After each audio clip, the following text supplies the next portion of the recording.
said, I've hated these things for years, but I've never dared to say. There's been this great silence. The point of the book was to let those voices be heard, let those women speak out for themselves. But have you learned anything yourself, or have you changed your mind in any way over the last 5 years about the issue?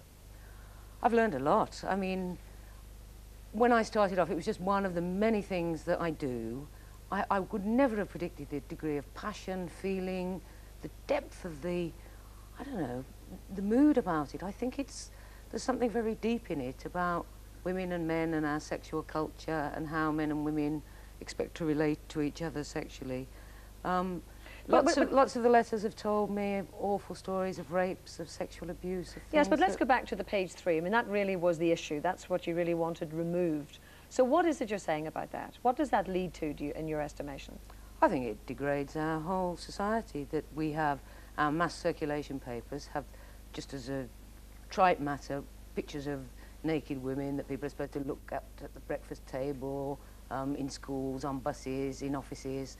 I think it degrades women, it degrades our culture, it degrades our newspapers. But on the other hand, the page 3 girls themselves will say, if you go to any beach in Spain during the summer, that's exactly what people are seeing. Topless people on the beach. Of course, but if people sunbathing topless had rows of men looking at them and the sort of slogans that go with the pictures, the whole thing would cease to be innocent and pleasant and become ugly and degrading. But you've also said in the past that you think it leads to violence.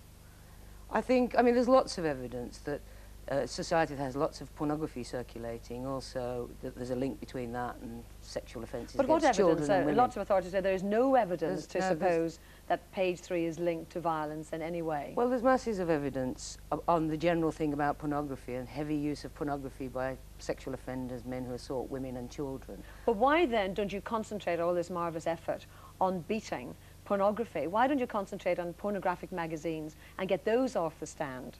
Because I think that having in the mainstream of our society as absolutely normal such an image legitimises all the rest. Instead of looking for the most vile that hardly anyone sees, let's remove the centre mainstream legitimising of porn in the middle of our press and our But society. tell me what evidence you have to say that page 3 per se leads to violence.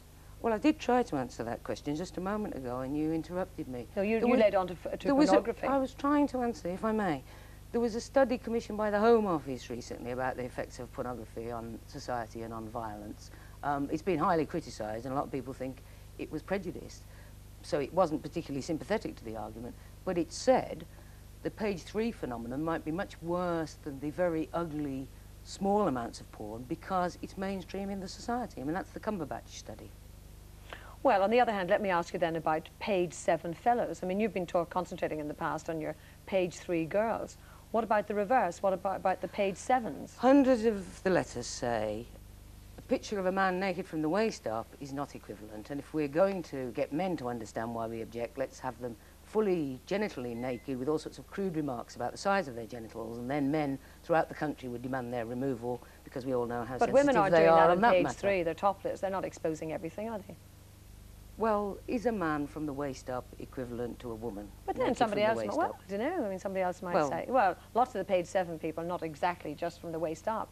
You might find a towel just delicately draped in a certain spot. Well, I've given you my answer. I mean, people can take different views. I mean, that's my answer, and that's the answer of lots of the women who wrote. Let me ask you then about Madonna. You have Madonna, who is admired and revered by a lot of young people. Do you think then she is pornographic because she's selling her records and videos based on sex? I'm not against sex. I'm not an expert on Madonna. I've seen odd pictures of her. I haven't got a strong view about it. I'm not setting myself up as some kind of great judge of everything that's acceptable and not acceptable. I made a 10-minute speech in 1986 saying I don't think we should have porn in our press. And all this passion came flooding out from women across the country, and antagonistic passion to me from vile newspapers like The Sun. And there it is. I think it's very interesting. But on the other hand, I think you it's very raised important, it again in and the it's all comments been in '88, and you've written a book now, or compiled a book with the letters. So it still keeps ticking over. It's obviously still your issue.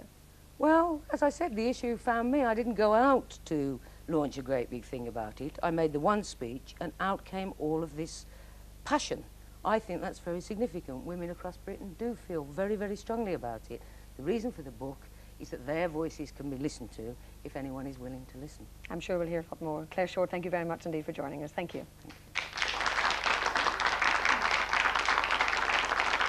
100 million